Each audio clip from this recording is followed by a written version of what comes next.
Halo Sobat Akuntansi Syariah, selamat datang di video pembelajaran pada mata kuliah Akuntansi Perbankan Syariah.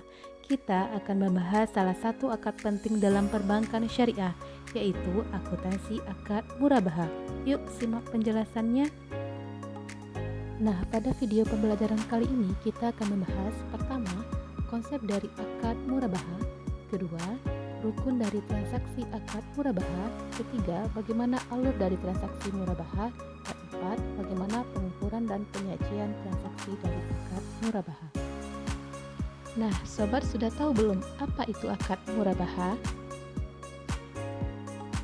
Akad murabahah merupakan akad jual beli barang dengan menyatakan harga perolehan dan keuntungan atau margin yang disepakati oleh si penjual dan pembeli. Nah, pernyataan standar akuntansi keuangan syariah atau yang biasa disebut dengan PSAK syariah mengatur pencatatan untuk akuntansi akad murabahah sebagai salah satu pembiayaan yang terdapat pada bank syariah pada PSAK nomor 102.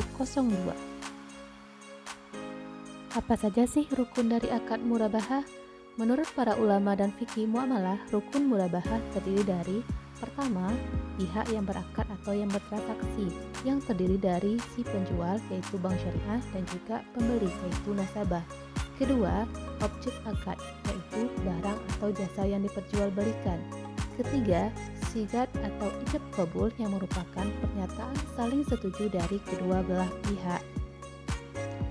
Nah, sekarang kita lihat bagaimana alur transaksi dari akad murabahah ini. Akad murabahah dimulai ketika nasabah mengajukan permohonan pembiayaan kepada bank syariah dengan membeli suatu barang. Setelah permohonan disetujui, bank akan membeli barang tersebut dari penjual atas nama bank, sehingga barang menjadi milik bank terlebih dahulu. Setelah itu, bank melakukan akad murabahah dengan nasabah, yaitu menjual barang tersebut kepada nasabah dengan harga pokok ditambah margin keuntungan yang disepakati. Kemudian, barang diserahkan kepada nasabah dan nasabah melakukan pembayaran secara angsuran sesuai kesepakatan. Yuk kita simak bagaimana perhitungan harga jual, margin, dan cicilan dari akad murabahah. Margin ditentukan dengan metode masa pembiayaan dengan mengalihkan markup atau keuntungan yang diinginkan dengan lamanya pembiayaan serta jumlah pembiayaan.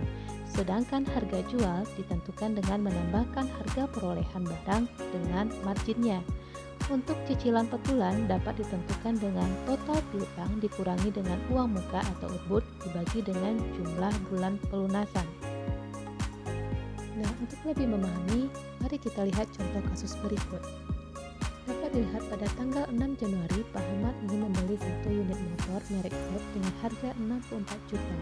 Karena Pak Ahmad tidak memiliki uang yang cukup, ia mengajukan pembiayaan murabahah pada bank syariah dengan kesepakatan besarnya urbun yang harus diserahkan sebesar 5 juta. Keuntungan yang diharapkan oleh bank syariah sebesar 10% dari pembiayaan, masa pembiayaannya selama 2 tahun. Bank syariah melakukan pemesanan kepada supplier 2 hari setelah akad disepakati dan penyerahan aset murabahah dilakukan 4 hari berikutnya. Kita lihat bagaimana perhitungannya. Dengan menggunakan rumus perhitungan margin sebelumnya, kita dapat menentukan jumlah pembiayaan sebesar 59 juta dengan cara mengurangi harga perolehan dikurangi dengan urbun atau uang muka. Sedangkan margin diperoleh sebesar 11.800.000 dan harga jualnya sebesar 75.800.000. Nah, kita lihat bagaimana pencatatan ayat jurnal yang dilakukan oleh bank.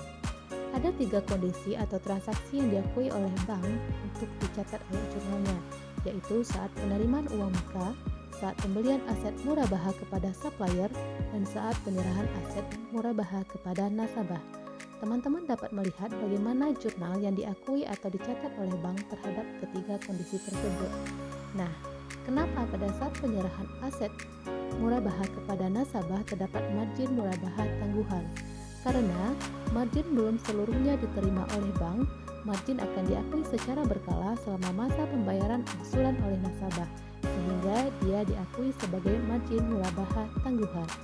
Tidak lupa, bank juga harus mencatat jurnal untuk uang muka untuk mengurangi jumlah piutang nasabah.